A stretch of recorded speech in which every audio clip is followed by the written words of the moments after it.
Bonjour. Aujourd'hui est le tout premier jour de commercialisation de la toute nouvelle série de cartes Pokémon Reine de Glace et c'est direct un énorme succès en France. La popularité a tellement atteint un niveau en l'espace d'un instant qu'il est compliqué de trouver des cartes Reine de Glace dans les magasins. Faut dire qu'avec tous les youtubeurs, que ce soit des petits et des très gros youtubeurs qui ont décidé de se lancer dans les openings Pokémon, ça a littéralement augmenté la hype. Et j'ai pas l'impression que la Pokémon Company a augmenté les cadences de tirage. Bon après, ce que je dis n'est que pure spéculation. Si ça se trouve, la Pokémon Company ont vraiment augmenté le nombre d'éditions de cette nouvelle série, mais la hype et la demande est tellement forte que la nouvelle offre n'a pas suffi pour suivre la demande. Aujourd'hui, je ne vais pas vous ouvrir des cartes Pokémon Reine de Glace puisque de toute façon, j'en ai pas acheté. Et si je vous propose des openings, c'est uniquement en live Twitch ou alors sur la chaîne ASMR tous les dimanches. Et concernant les live Twitch, avant d'ouvrir des cartes Reine de Glace, j'ai toujours comme objectif de récupérer un Dracofeu dans la série La Voix du Maître. Il me reste quelques packs en réserve, à voir si je vais réussir à récupérer ce Dracofeu.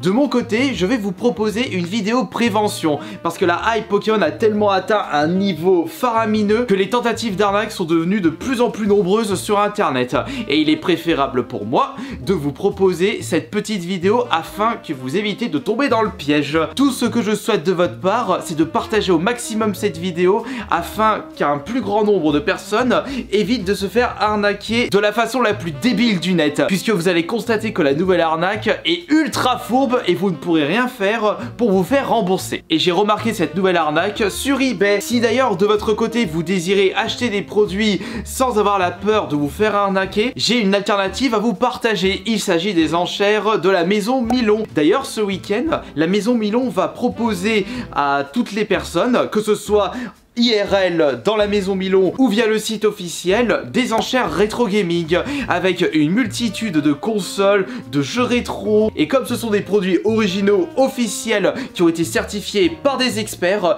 vous êtes sûr que vous ne serez jamais arnaqué avec les enchères de la maison Milon. De plus, ils proposent des enchères cartes Pokémon. Alors si vous désirez connaître plus d'informations sur la maison Milon, sur les enchères rétro gaming qui se dérouleront ce dimanche, ainsi que les futures enchères rétro gaming, culturel, spécial carte Pokémon, vous avez tous les liens dans la description de cette vidéo. Et maintenant, direction eBay pour vous présenter cette nouvelle arnaque. Comme toute forme d'arnaque, il faut que le domaine de base marche super bien. Les arnaqueurs ne vont pas utiliser un domaine dont les produits originaux ne marchent pas vraiment. Ils n'arriveront pas à arnaquer les gens. Mais du côté de Pokémon, ça marche tellement bien qu'il est facile d'arnaquer des énormes pigeons qui ne vérifient pas assez les annonces qu'ils visionnent sur internet. Et attention, je ne vous parle pas automatiquement des gens qui décident de revendre plus cher les produits Pokémon qu'ils ont pu récupérer en magasin. D'ailleurs, en parlant de ça, on va faire une petite aparté avec la nouvelle série Reine de Glace, parce que les prix que j'ai repérés pendant mes recherches eBay, c'est un truc de fou furieux. Mais il y a certaines personnes, ils pensent vraiment qu'ils vont vendre leurs produits Reine de Glace à des prix exorbitants. Mais attention, l'arnaque que je vais vous parler à travers cette vidéo n'est pas celle-ci. Mais bon, pour le fun, comme le pire du bon coin, les pires annonces eBay, je vais quand même vous montrer quelques exemples concernant Reine de Glace. Ici, nous avons une personne qui vend le tripack Ronflex à 40 balles. Je vous précise que dans les magasins, un tripack ça coûte entre 15 et 18 euros. Et là, on a une personne qui vend carrément le bazar, 40 balles, 2 fois son prix. J'y mais non mais attends, limite un produit de base comme les boosters scellés, c'est un truc que vous pouvez trouver facilement près de chez vous. Il y en a, ils ont vraiment de l'espoir. On a également cette personne qui a décidé de proposer en achat immédiat 2 tripacks et un booster. Alors, si on fait un petit calcul, allez, on va dire 16 euros le tripack, ça fait 32 euros les deux, plus un booster à 6 euros, ça fait 38 euros. Et là, il le revend presque le double de son prix. Bon, après, il a proposé les enchères, mais de toute façon, on verra, il va pas du tout vendre son lot à 75 euros. Sauf si vraiment on peut plus trouver dans toute la France des tripacks Reine de Glace, ce que je doute fortement parce que je pense que la Pokémon Company va de temps en temps inonder le marché. Ça va être très très compliqué de revendre ça le double de leur prix. Peut-être dans 10 ans, comme pour les précédentes éditions, mais pour le Reine de Glace, c'est sorti à peine aujourd'hui, ce sera pas pour tout de suite. Et ici, c'est 5 boosters à 6 euros pièce, ça fait 30 euros revendus à 50 balles. Après tout, chacun est libre de vendre les produits qu'il souhaite au prix qu'il souhaite. Du moment que ce soit des produits officiels, moi, il n'y a vraiment pas de souci. Bon, par contre, c'est sûr qu'il n'arrivera pas à les vendre à ce prix-là. Sauf s'il passe par un stratagème, il achète avec son double compte pour montrer qu'il a réussi à les vendre. Donc il va remettre en vente à ce prix-là, voire un petit peu plus cher. Mais le pire pour Reine de Glace, ça reste, pour l'instant, le coffret dresseur d'élite. Un coffret qui se trouve entre 50 et 60 euros en magasin. Le gars le revend limite 3 fois plus cher. D'ailleurs, en parlant de ceci, on va faire un petit tour sur les ventes réussies Reine de Glace pour vous montrer à peu près à combien se revendent les produits que vous pouvez trouver au prix normal en magasin. Les coffrets d'élite, ils sont quand même assez chers. Ça se revend aux alentours de 100 euros. C'est vrai que ce sont des produits qui ne se trouvent pas facilement. C'est pour cela qu'il y a quand même pas mal de demandes pour récupérer ces produits-là, presque le double de leur prix de base. En ce qui concerne les boosters, bah, vous pouvez quand même les trouver à 8 euros au lieu de 6 euros. Donc ça, vous voulez acheter un petit booster. Ah, quoique, livraison 5 balles, ça fait 13 euros le booster. Et à ce compte-là, achetez autre chose, quitte à mettre un petit peu le prix, comme par exemple les tripacks. Il y a des tripacks qui se revendent, regardez, 2 tripacks à 40 balles au lieu de 35 euros. Si vous n'avez vraiment pas réussi à trouver des tripacks, c'est un bon compromis. Mais bon, il faut mettre quand même un petit peu le prix, mais ça reste assez correct. Néanmoins, le produit le plus convoité Reine de Glace, bah tout comme les précédentes séries, ce sont les displays complètes scellés, avec des displays qui peuvent se vendre presque pour 300 balles si vous arrivez à les trouver à ce prix-là. Faut dire que lorsque vous achetez une display, il y a 36 boosters, vous pouvez la conserver et l'ouvrir si ça se trouve dans 10 ans pour pouvoir faire un énorme buzz sur YouTube ou en live Twitch. Ça reste vraiment des belles pièces de collection, ça prend pas trop de place et au moins c'est scellé officiel. Mais non, mais que je suis bête, il y a carrément des personnes qui revendent les boosters au prix standard, c'est-à-dire 6 euros. Stop! Attention! Ce n'est pas une bonne idée d'acheter des boosters comme ça sur internet, parce que, vous savez, il existe quoi comme principe? La pesée de booster.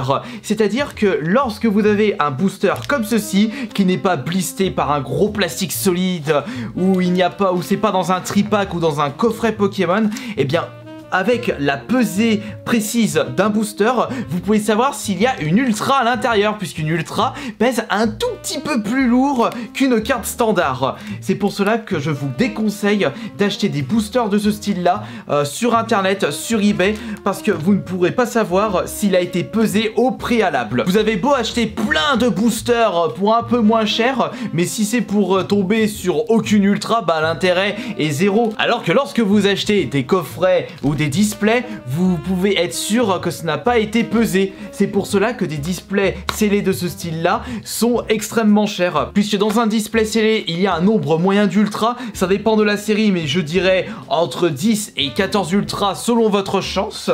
Alors que lorsque vous achetez des petits boosters comme ça, bah vous pouvez pas savoir si vous allez tomber sur des ultras ou pas. De mon côté, je peux très bien faire la tactique de la pesée pour faire en sorte que je n'ai que des boosters contenant une ultra, mais j'ai pas envie de faire ça parce que c'est pas du jeu. Faut jouer le jeu, il faut moins qu'il y ait le plaisir de choper une ultra et aussi la déception quand vous ouvrez un booster où il y avait rien à l'intérieur.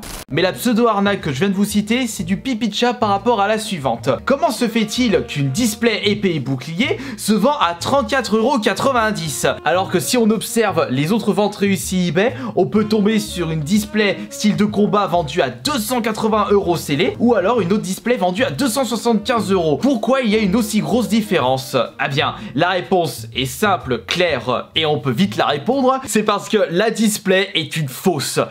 Il y a des personnes qui vendent des fausses displays et ça c'est une véritable gangrène sur eBay. Au moins ce qui est bien avec l'annonce que je viens de vous montrer, c'est que c'est précisé de façon nette et précise qu'il s'agit d'une reproduction et ce n'est pas une display officielle. Mais vous pouvez tomber sur des annonces où des gens vendent des fausses displays au prix de displays officiels. Quand on précise pas que ce sont des fausses cartes, c'est une tentative d'arnaque. Et en plus là, il a précisé, parfait pour les enfants, ils ne feront pas la différence. Oh là là, mais qu'est-ce que tu n'as pas dit, toi? Non mais oh, non mais c'est incroyable ça. Il faut que les gosses, même à leur plus jeune âge, arrivent à repérer la différence entre les vraies cartes et les fausses cartes. Parce qu'il y a tellement une diffusion de fausses cartes sur internet que des gosses peuvent se retrouver très très déçus d'échanger leurs véritables cartes, des cartes officielles, contre des fausses cartes dans la cour de récré, voire acheter des cartes sur Vinted, Le Bon Coin ou eBay. Bon, ou alors sur Amazon, enfin sur les sites marchands. Les cartes qui se trouvent dans ma main m'ont été envoyées par un abonné qui a souhaité me prévenir des fausses cartes Pokémon. Et au moins, grâce à cet abonné, je peux voir comment repérer une fausse carte Pokémon. Tenez, vous voyez la brillance, c'est du véritable faux, c'est ultra lisse. Et même à l'arrière, ça se voit que c'est de mauvaise qualité. Et que dire, lorsque vous pliez la carte, là, ça prend direct la forme de la pliure. Soyez intelligent, n'achetez pas des fausses cartes, vous ne gagnerez rien en faisant ça. En plus que ce soit illégal. Mais c'est moins pire que la nouvelle arnaque qui sévit en ce moment sur eBay. Est-ce que vous connaissez la valeur exacte de la toute première display édition 1 Pokémon sortie en France? C'était édité par Wizard à l'époque et ça se vend actuellement à 65 000 €. Un prix que vous allez trouver totalement farfelu, mais dites-vous qu'il s'agit d'un display qui n'a jamais été ouvert depuis plus de 20 ans, c'est sorti en 99. Alors essayez de trouver une display en très bon état qui n'a jamais été ouvert avec des cartes neuves sorties de booster.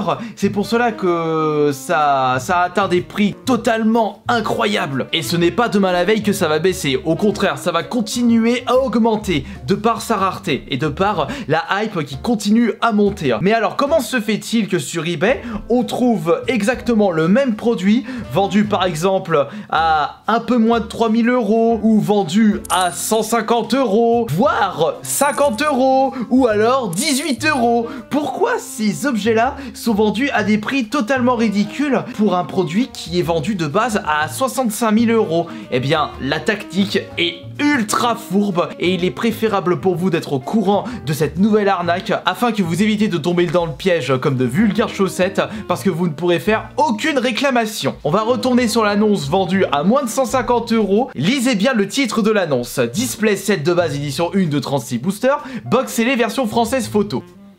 Lorsque vous ne savez pas, vous dites bah, elle est où l'arnaque? Pourquoi ça se vend à un prix aussi dérisoire? Pareil pour les autres annonces. Display set de base édition 1 de 36 boosters, box scellé version française photo. Elle est où l'arnaque là? Et c'est pareil pour l'annonce vendue à 18 €. Display Poker set de base édition 1 de 1999, 36 booster pitcher. Là c'est un petit peu plus fourbe. Et bien vous savez quoi?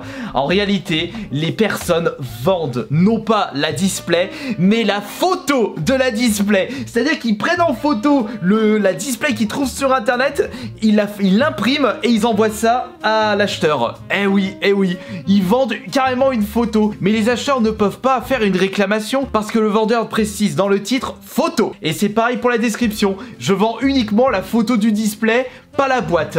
À save the picture, not the box. Il est bien précisé sur l'annonce que je vends uniquement une photo du display. Et en plus, il a précisé aucun retour possible pour vraiment se couvrir à 100%. Vous achetez le truc genre 2000 balles, ah bah non, c'est précisé qu'il vendait une photo. Et là, vous l'avez dans l'os. Mais malheureusement, eBay, je ne sais pas s'ils vont décider de faire la chasse aux sorcières par rapport à ça. Et on s'était retrouvé avec ce principe de vente de photos avec la PS5, si vous vous souvenez bien. Ou alors, il y avait des personnes qui vendaient carrément l'emballage de la PS5 et non la console intérieure. Mais comme il l'avait précisé dans le titre et dans la description, ils étaient couverts. Et bah tant pis pour les personnes qui avaient mal lu l'annonce ainsi que les descriptions. Je vous remercie beaucoup d'avoir été présent et présente pour cette nouvelle vidéo prévention. N'oubliez pas de lâcher le plus beau like pour justement soutenir cette vidéo, soutenir la chaîne YouTube. Et n'hésitez pas à partager en masse cette vidéo afin qu'un plus grand nombre de personnes ne se fassent plus avoir avec ce genre d'arnaque. Allez, on se retrouve plus tard pour la prochaine vidéo et à ce soir pour le live Twitch. C'était Astarion le Bon.